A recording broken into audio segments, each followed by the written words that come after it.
આજની ધર્મકથા. પ્રણામ. દોરડા પર નાચતા ઇલાચી કુમાર. અને નાચતા નાચતા ચોથી વાર પાંચમી વારનો આ ખેલ, અને ખેલ કરતાં કરતાં દેખાયેલું દ્રશ્ય. એક પદમણી નાર, પંકજમુખી જેને કહી શકાય, ઇન્દ્રાણીનો અવતાર જેને કહી શકાય, એવી દેખાવડી સ્ત્રી, શણગાર સજીને ઊભેલી સ્ત્રી, જેના ઘરની અંદરમાં પૂર્ણ એકાંત છે. ઘરમાં કોઈ જ નથી એવી સ્ત્રી. અને સામે એ ઋષિરાજ મહાત્મા, યુવાન વયના, રૂપના એ પણ સ્વામી કહી શકાય એવા રૂપાળા. બાહ્ય અનુકૂળતાઓ અને બાહ્ય અભિવ્યક્તિઓ જોતાં એવું લાગે કે આ બંને એકાંત છે, રૂપાળા છે. આ બંનેની અંદરમાં વિકાર, વાસના સળગવી જોઈતી હતી. અનુકૂળતાઓ મળે ત્યારે ઇન્દ્રિયજન્ય વિષયો માટે કંટ્રોલ રાખવો બહુ મુશ્કેલ હોય છે મન પર. અને અહીંયા આ બંનેના મુખ ઉપરનો કંટ્રોલ, એમના વર્તન પરનો કંટ્રોલ, કે પેલા મુનિરાજ ફક્ત નીચી નજરે જ ઊભા છે, આ આગ્રહ કરી રાખે છે કે આ લો આ લો. એ આગ્રહના કારણે એવું ખ્યાલ આવે છે કે એમને આમના પ્રત્યે અતિશય સદ્ભાવ, અહોભાવ, બહુમાન ભાવ છે. આ સદ્ભાવના આધાર પર એવું કહી શકાય કે અગર મુનિરાજની જગ્યાએ બીજું કોઈ પણ હોત અને કોઈ અનુચિત માંગણી પણ કરત તો પણ કદાચ સ્વીકારી લેત, એવો અહોભાવ એના વર્તનમાં, એ પદમણી સ્ત્રીના વર્તનમાં દેખાય છે. એટલે મુનિરાજને જગ્યાએ જે પણ વ્યક્તિ હોત એ વ્યક્તિને પોતાનું ધાર્યું કરવાની અનુકૂળતાઓ સહજપણે મળી ગઈ હોત. બીજી બાજુએ આ મુનિરાજ પેલી સ્ત્રીને એકાંત છે. સ્ત્રી ચરિત્ર દેખાડી અને પેલા મુનિરાજને મોહિત કરવા હોય તો એનું રૂપ સક્ષમ હતું. એણે કેટલીક એકાદ બે ચેષ્ટાઓ કરી હોત તો ગમે તેવો વ્યક્તિ એ સમયે ઘાયલ થઈ ગયો હોત, મોહિત થઈ ગયો હોત, મૂર્છિત થઈ ગયો હોત. અને જે આ સ્ત્રી કહેત એ સ્ત્રીના કહેવા પ્રમાણે આગળ ચાલ્યો હોત. આ બધા વિચારો અત્યારે અહીંયા ઇલાચી કુમારને ચાલે છે. આવી અનુકૂળતા અને આવું એકાંત મળવા છતાં આ બંનેએ પોતાની માનસિકતા ઉપર કેટલો સંયમ રાખ્યો છે. અને સંયમ રાખ્યો હોય એવો ભાર પણ કોઈના પર નથી દેખાતો મુખ ઉપર. એનો અર્થ કે આ બંને સહજ સંયમિત છે. અને ઇલાચી કુમાર આ આખી ઘટનાના અનુમોદનાના ભાવથી હવે સીધા પોતાના જીવનની, પોતાના મનની, પોતાના ભૂતકાળની કમ્પેરિઝનના ભાવમાં આવે છે. જ્યારે માણસને કોઈક ઝટકો લાગે ને, કંઈક વિશેષ થાય ને, સારું કે ખરાબ, ત્યારે એને ભૂતકાળમાં સરી જવાની એક મનની આદત છે. એની હ્યુમન સાયકોલોજી છે. જ્યારે કોઈનું બહુ સારું જોઈએ ને ત્યારે પણ આપણે એવું બોલતા હોઈએ કે બહુ સરસ, અમારા જીવનમાં પણ આવી એક તક આવેલી, અમે આ કર્યું હતું, વગેરે વગેરે. જ્યારે કોઈનું બહુ ખરાબ થાય, વિશેષ, ત્યારે પણ મન ભૂતકાળમાં સરી જતું હોય છે. આપણા જીવનમાં પણ આપણે માંડ બચી ગયેલા, આ કેવા સારા સારા ઓલામાં આપણે રહી ગયા, બચી ગયા, નહીં તો આપણે પણ આ સ્થિતિમાં હોત. જ્યારે કંઈ પણ વિશેષ થાય ત્યારે ભૂતકાળમાં સરી જવાની એક સાહજિક આદત આ આપણા મનની છે. એ સેમ સાયકોલોજી અહીંયા ઇલાચી કુમારને પણ લાદે છે. અને એક બીજું ફેક્ટર, શાસ્ત્રકાર ભગવંતો પ્રમાણે જીવનમાં બનતી દરેકે દરેક ઘટના એ આપણને કંઈક સંદેશ આપવા માંગે છે કે તું તારા બેટરમેન્ટ તરફ આગળ વધ. દરેક ઘટના. ઇનફેક્ટ કેટલાક સાહિત્યકારો તો બહુ સરસ એવું કહે છે કે આ જગતની અંદરમાં ચાલતી દરેક ઘટના એ તમને જ કેમ સંવેદાય છે. જે ઘટના તમને સંવેદાય એ ઘટના તમને જ કેમ સંવેદાય. તમારી હારે રહેલો બીજો વ્યક્તિ છે, એ બીજો વ્યક્તિ કદાચ એ જ ઘટનાને કંઈક અલગ રીતે રિસ્પોન્સ આપશે અથવા અલગ રીતે સમજશે અથવા એને ઇગ્નોર પણ કરી દેશે. એને મને એનું મહત્ત્વ નહીં હોય, પણ તમારે મને એનું મહત્ત્વ અચાનક બહુ થઈ જાય. કેટલીક વાર અજાણતા, કેટલીક વાર અપરિચિત એવા અનેક વ્યક્તિઓ સાથેની વાતોમાં આપણું મન આગળ વધી જાય છે, બીજાનું નથી વધતું. કેટલીક વાર તો એવું થાય કે એ વ્યક્તિ પોતે ન વિચારતો હોય એટલું આપણે વિચારવા લાગીએ. આવું કેમ થાય છે? ત્યારે સાહિત્યકારો એમ કહે છે કે આ જગત જે છે ને, કુદરત, એ તમને આ ઘટનાઓ દ્વારા સંદેશો આપવા ઈચ્છે છે કે તમે જાગી જાઓ. ભવિષ્યમાં તમારી સાથે આવી સારી કે ખરાબ ઘટના થાય, એવા સમયે તમે સાવધ રહો. એ માટે તમને આ ઘટના અત્યારે બતાવાય છે. તમે કોઈક ખાડામાં પડે ને એનાથી શીખી જાઓ કે અહીંયા ખાડો છે. આ કુદરતના સંકેતો છે. અને આ કુદરત, પ્રકૃતિ, જેને આપણી માં કીધી છે, નિસર્ગનું મહાશાસન, એ હંમેશા પોતાના બાળકની આવી ચીવટ રાખે તો કંઈ અજુગતું નથી. એટલે અહીંયા ઇલાચી એને દેખાયેલી ઘટનાને કુદરત જે રીતે એને વાળવા ઈચ્છતી હતી આ ઘટના દ્વારા, એ દિશામાં સહજપણે વળવા માટે હવે તૈયાર થાય છે. એ સીધા પોતાની ભૂતકાળની ઘટનાઓ પર સરી જાય છે. અને આ પ્રોસેસ બહુ ફાસ્ટ છે.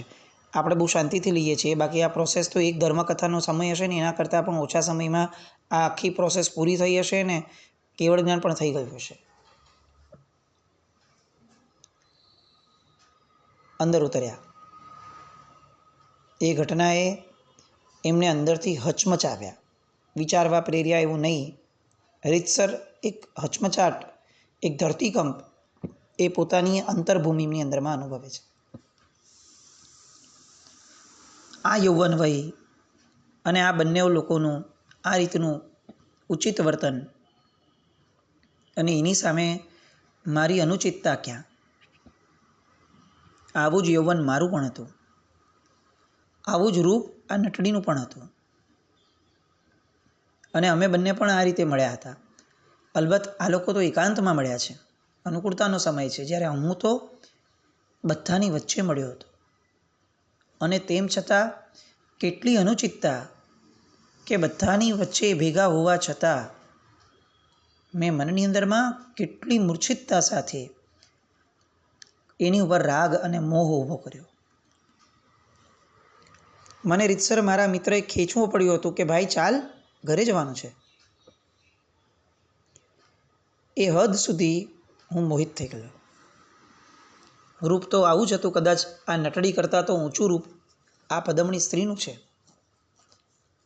અને તેમ છતાં મારો મોહ એ સમયે મને કેવો ખેંચી ગયો.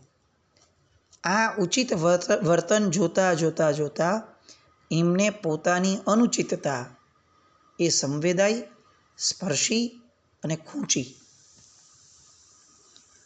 અને એટલે જ આ જગતની અંદરમાં સૌથી શ્રેષ્ઠ પ્રવચનકાર કોણ છે? તો કે સાધુ. કેમ? તો કે એનું વર્તન પ્રવચનકાર છે. એ બોલે એ પ્રવચન નથી.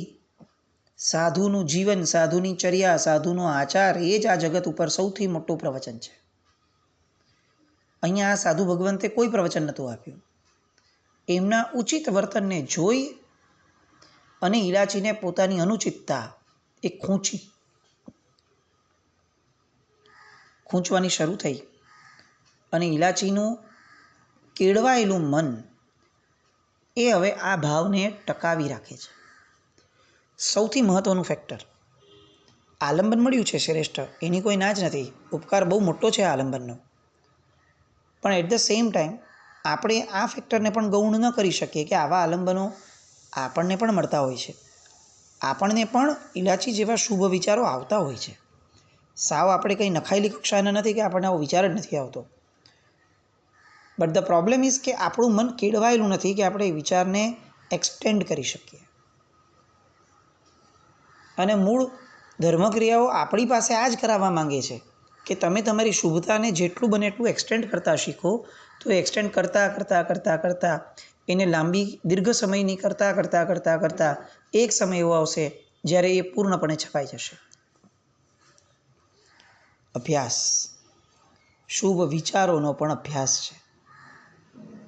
મનની કેળવણીનો પણ એક અભ્યાસ છે કે જે વિચારને પકડીએ એ વિચારની સૂક્ષ્મતામાં જઈએ, એના ઊંડાણમાં જઈએ, એના આગળ પાછળના પરિપ્રેક્ષ્ય વિચારીએ અને વિચારતા એનું ગહન ચિંતન કરતાં એને ક્યાંક ને ક્યાંક પ્રભુના તત્વજ્ઞાન સાથે જોડવાનો પ્રયત્ન કરીએ. આ ચિંતન મનન વગરની આપણી ક્રિયાઓ એ આપણને અભ્યાસ નહીં આપે. સંસ્કાર, અભ્યાસ આ બધું જે છે એ અનાદિકાળથી નબળી વસ્તુઓનું છે. એટલે સારી વસ્તુઓનો સંસ્કાર પાડવા માટે વિશેષ પુરુષાર્થ. અને એ પુરુષાર્થ કયો? તો કે માનસિક પુરુષાર્થ. ઇલાચીનો આ માનસિક પુરુષાર્થ એને વિજય અપાવે છે. આપણે આમ જોવા જઈએ તો આ વ્યક્તિએ એની એક પણ ક્રિયામાં પરિવર્તન નથી લાવ્યું. એ દોરડા પરથી ત્યારે નીચે ઉતરીને વંદન કરવા બી નથી જતા. એ દોરડા પર નાચી જ રાખતા હોય છે. અને એ ક્રિયા કરતાં એનું મન એક અલગ દિશામાં લઈ જાય છે. ક્યાં આમની ઉચિત વર્તનની ધારા અને ક્યાં મારી અનુચિતતા. હજી આગળ વધે છે એક વિચાર કે આ તો બંને ઉત્તમ કુળના દિશે છે. ચહેરા પરથી, રીતભાત પરથી, વર્તન પરથી, ભાવો પરથી ખ્યાલ આવે છે આ નગરશેઠના જેવી હવેલી, એ હવેલીમાં રહેલી સ્ત્રી ઊંચા કુળની જ હોય. અને આ સાધુ ભગવંત તે જ દેખાડે છે. એના મોઢા પરની સૌમ્યતા બતાવે છે કે આમની અંદરનો ભાવ કેટલો પણ શુભ હશે, કેટલો શાંત રસ હશે. બંને ઊંચા કુળના છે, બધી અનુકૂળતા છે, તેમ છતાં મોહાતા નથી. જ્યારે હું ઊંચા કુળમાં જન્મ્યો અને તેમ છતાં એક અનાર્ય કહી શકાય એવી નટડીની પાછળ પાગલ થયો. પોતાની લઘુતા, પોતાની અધમતા એ હવે પરાકાષ્ઠાએ પહોંચવાની દિશામાં આગળ વધતી જાય છે. સ્વદોષ દર્શન નામનો જે ગુણ કીધો છે આપણે ત્યાં, એ ગુણ પરગુણ દર્શન નામનો ધર્મ જે સૌથી પહેલાં ઇલાચીએ સેવ્યો, આલંબન લઈને પેલા સાધુ ભગવંત અને શ્રાવિકાને જોઈને, એ પરગુણ દર્શનમાંથી હવે સ્વદોષ દર્શનમાં આગળ વધ્યા. આ બધા ક્રમબદ્ધ પર્યાયો આપણે લઈએ છીએ કે જેના કારણે આપણને ખબર પડે કે આપણે કઈ રીતે આગળ વધવાનું છે.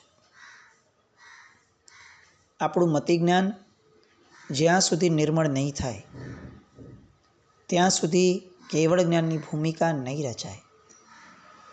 કારણ કે કેવળ જ્ઞાન એ કોઈ બહારથી આવતું જ્ઞાન નથી. એ મતિ જ્ઞાનનો પૂર્ણ વિસ્તાર છે અને શુદ્ધ વિસ્તાર છે. શ્રુત જ્ઞાન એ પરોક્ષ જ્ઞાન છે. જીવનું પ્રત્યક્ષ જ્ઞાન કયું છે? તો કે મતિ જ્ઞાન છે. પરોક્ષ જ્ઞાન શું કરી શકે? તો કે પરોક્ષ જ્ઞાન એ કેટલીક અસરો મૂકી શકે પ્રત્યક્ષ જ્ઞાન ઉપર, પ્રત્યક્ષ જ્ઞાનને ઇન્સ્પાયર કરી શકે. બટ અલ્ટિમેટલી ઇફેક્ટ ક્યાંથી આવશે અને ક્યાં આવશે? તો કે પ્રત્યક્ષ જ્ઞાનમાં.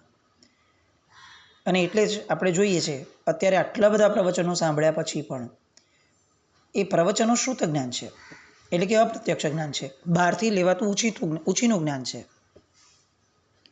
પણ આપણું પોતિકું જ્ઞાન ક્યાં છે? તો કે આપણું મતિ જ્ઞાન છે, બુદ્ધિ છે, આપણી વિચારણા છે, આપણું મન છે. આટલા બધા સાંભળેલા પ્રવચનોની અસર આપણે એની ઉપર નથી પાડતા, તો અપ્રત્યક્ષ જ્ઞાન એ આપણના ઉપર બહુ અસર નથી કરતું. ક્વોન્ટિટી ગણાવવા સિવાય બીજી કોઈ અસર એની છે જ નહીં અથવા ઓછી છે. અને જ્યાં જ્યાં આપણને દેખાય છે કે મારામાં અસર થઈ, ત્યાં ત્યાં આપણને ખ્યાલ આવશે કે ફક્ત અપ્રત્યક્ષ જ્ઞાનની અસર નથી, પ્રવચનની અસર નથી. મેં પ્રવચનની અસર લેવાનો પુરુષાર્થ કર્યો એટલે મારામાં એ પરિણામ આવ્યું. કોઈ પણ ક્રિયા અપ્રત્યક્ષ છે. એ આપણી ઉપર તો જ અસર કરશે જો આપણે એની અસર લેવી હશે તો, અધરવાઇઝ નહીં કરે. ઇલાચીએ આ પ્રત્યક્ષ જ્ઞાનની અંદરમાં પહેલાંની અસર લીધી આલંબનની. કેવી લીધી? તો કે સીધો પોતાના ભૂતકાળની લઘુતા, એના દ્વારા પોતાના જીવની અધમતા એને હવે ભાસવા લાગી, દેખાવા લાગી અને ખૂંચવા લાગી. ખૂંચતા આગળ વધતા એને એ અતિશય ખટકવા લાગી.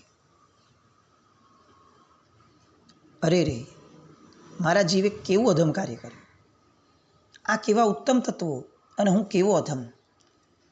આ સમયે એને નટડી કે બીજા બધા કે જેના કારણે આ અત્યારે ભાવ ઊભો થયો છે, એવો રાજા કે જે નટડી પર મોહિત થયો છે, આ બધા જ નિમિત્તો આલંબનો એ ગૌણ થઈ ગયા.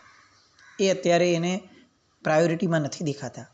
અત્યારે પ્રાયોરિટીમાં ફોકસ્ડ રીતે ફક્ત અને ફક્ત એમની ઉત્તમતા અને પોતાની અધમતા દેખાય છે.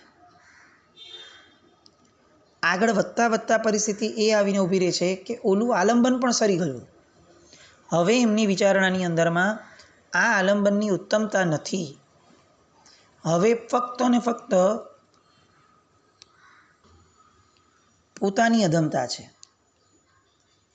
સ્ટેપ બાય સ્ટેપ પરિવર્તન જુઓ. આલંબનને પકડ્યું પણ આલંબનને છોડતા પણ શીખ્યા. જો એમણે પકડીને રાખ્યું હોત ને તો ફક્ત અનુમોદનાની ધારા હોત. વાહ વાહ, કેટલા ઉત્તમ મહાત્મા છે, કેવી ઉત્તમ આ સ્ત્રી છે, ખરેખર એમને ધન્ય છે અને વાત પૂરી થઈ ગઈ હોત. આલંબનની અસર અંદરમાં લઈ જીવે પોતાના ઉપાદાનને, પોતાના આત્માને એ નિમિત્ત તરફ, એ નિમિત્તની અસર તરફ હવે ખેંચવાની છે. અનુમોદનાનો ભાવ હવે થોડો ઓझલ થઈ ગયો અને આત્મનિંદાનો ભાવ એ થોડો પ્રકાશિત થયો. આ સ્ટેપ બાય સ્ટેપ આપણે એના મનના આ પરિણામના વિકાસની ધારાને જોઈએ છીએ. હવે એ મુનિરાજ પણ નજર સામે નથી. આંખ ત્યાં જ હોવા છતાં નજર ત્યાં નથી. હવે નજર પોતાના આત્મા પર છે, પોતાના ભૂતકાળ પર છે. એટલે સૌથી પહેલું કામ એ થયું કે આલંબનનું સેવન કર્યું, આલંબન પ્રત્યે અહોભાવ ઊભો કર્યો. એ અહોભાવ ઊભો કરી પોતાની લઘુતા જોઈ, પોતાની અધમતા જોઈ. પોતાની અધમતા જોયા પછી હવે પોતાના આ ભવના અધમ કાર્યોમાંથી હવે એ અનાદિકાળના સંસ્કારો તરફ આગળ વધ્યા કે હું આવો મોહિત થયો કેમ?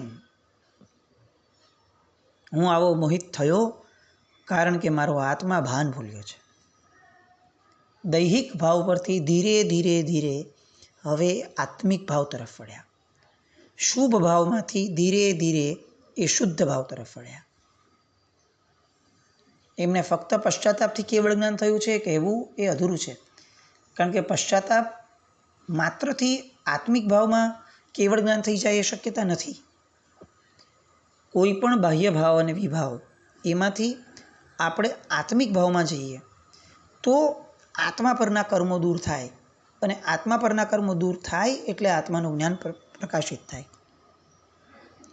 પશ્ચાતાપ એ મેજર ફેક્ટર હતું, એમાં કોઈ ના જ નથી, પણ ત્યાંય અટક્યા નહોતા. પશ્ચાતાપ કર્યા પછીથી હવે એમના ભાવની ધારા એ આવે છે કે આ કૃત્ય મારા દ્વારા થયું કેમ, મેં કર્યું કેમ? ઉચ્ચ કુળમાં જન્મ્યો હતો, બધી જ અનુકૂળતા હતી. નાનપણથી લઈને મને મારા માતા પિતાઓએ સંસ્કાર આપવામાં કોઈ ઉણપ નહોતી રાખી. મારા મિત્રો, મારું સરાઉન્ડિંગ, મારું બધું જ બેસ્ટ હતું.